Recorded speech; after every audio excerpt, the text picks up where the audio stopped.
So this one is Spider-Man villains from the comic books tier list. Just villains in general.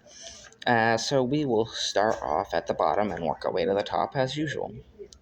So in the F tier, we have a bunch of no names. One of them is a generic symbiote who's part of a crew and didn't get very much development, which is why they're there. Plus, they have a design look that's very similar to the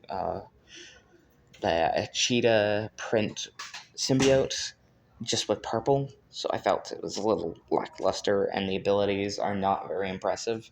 They're mostly just regular symbiote abilities. So yeah. Then we have Jackal, who just because of the Clone Saga. If you look at the Clone Saga, he just gets stupider and stupider and stupider, and he doesn't have very many abilities. He's just a scientist in an imp suit. That's it. It's lame. And then we have Molten Man. Same, his abilities are lame. He just lava. Then we have the symbiote I was talking about. Now this one, it's just simply because there were too many symbiotes at the time and there's not enough development. Sorry about the background noise. Yeah, it's simply just development problems. Then we have Sable, which has had some really good stories, but I just don't care for the character. That's it. Just don't care for the character. Then there's Glue Master, or whatever it was. Putty Master, Glue Master. He glues things together. That's his superpower. Glue! Woo! Stupid as all hell. Then we have the F tier, which we have the Demo Goblin. And that was just a possessed hobgoblin. So he looked a little cooler, but that's about it. So he didn't have very much special with him. And then we have that guy who looks like he's just a rip off the Jackal and Green Goblin. And I don't even remember him. I've seen him in comic books, but he didn't fight very well in those. He's just not a good looking character. Then we have the Beatle, which looks like Mothman from Mothman's SpongeBob. Yeah, it's a Batman villain. I forget what his name is. But yeah, he looks like him, and he has pretty much the same ability set. He's okay. He's just not all that impressive, which is why he's in that tier. Same with the Tinkerer. He has a lot of really cool things in general about him. Like, he's a very useful character in a story, but he isn't all that cool, so he's down there. Taskmaster, he doesn't feel like a villain to anybody, so that's why he's down here. Not that his abilities aren't cool or anything, but I mean, like, it's very odd. It doesn't feel. He doesn't feel like he belongs to anybody. Spider Slayer, he was just stupid. I didn't like. I love the story, but he just felt like, oh, I'm gonna kill all Spider-Man for Spider-Man's sake. It's just too much with him. Too much. So I can't get into him. The D tier, there's a wolf guy who's just like a wolf man. Woohoo.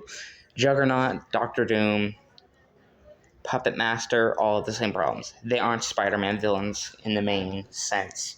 They fought him, but I don't see them as Spider-Man villains. That's why they're down there. Scorpion, he's really cool, but and his stories have been amazing, but he's just not somebody who's as strong as the rest, which is why he's down here. Same with the Rhino. They're really cool and they're fun to have in a story, but they're just not the greatest characters out there. Boomerang Man has had some really good stories with some really good stories with anti-heroes, and I like his dynamic with them, which is why he's there. Same with Electro. He's had a lot of development and a lot of stories put into him, and the just overall development cycle of him is really interesting. And then you have a lot of the Hammerhead stuff with like mobsters, which I find really cool, and he has a lot of he brings a lot of henchmen to the table, so it gives a lot of action to the Spider-Man stories where he's in. Lizard, he has a great tragedy factor, which is why he's here. Mr. Negative, he was great in the Spider-Man PS4 game. I don't know much about him from the comic books, but he was good in that game, which is why he's here. Shocker. I love his dynamic with Spider-Man. He makes almost as much quips as Spider-Man does, and I just love it. The back and forth with him and Spider-Man's amazing in the books.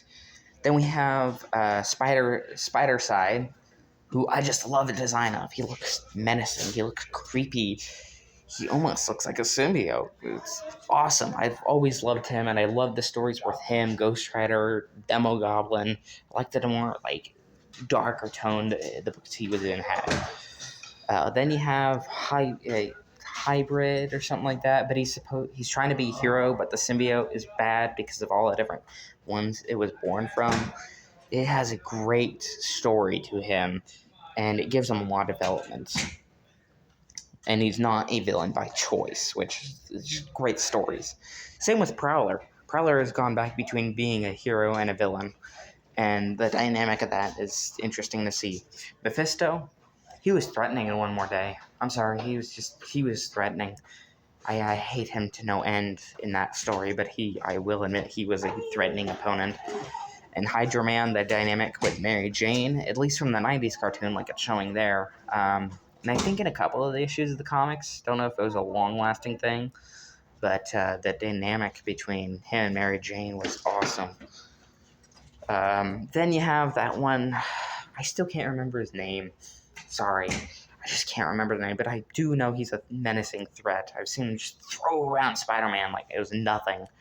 And so for that reason, he's there. Black Cat, same thing with Prowler, but she's more on the good side, except for a couple times when writers completely turn it bad, which is stupid. But, yeah, she's a really interesting character and has had some amazing stories.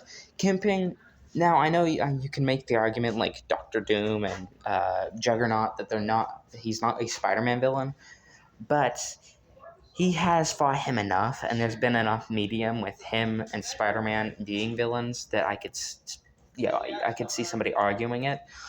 And he is threatening, and I love how he has a bunch of the different Spider-Man villains under his employ. It always makes for a great threat and a great story.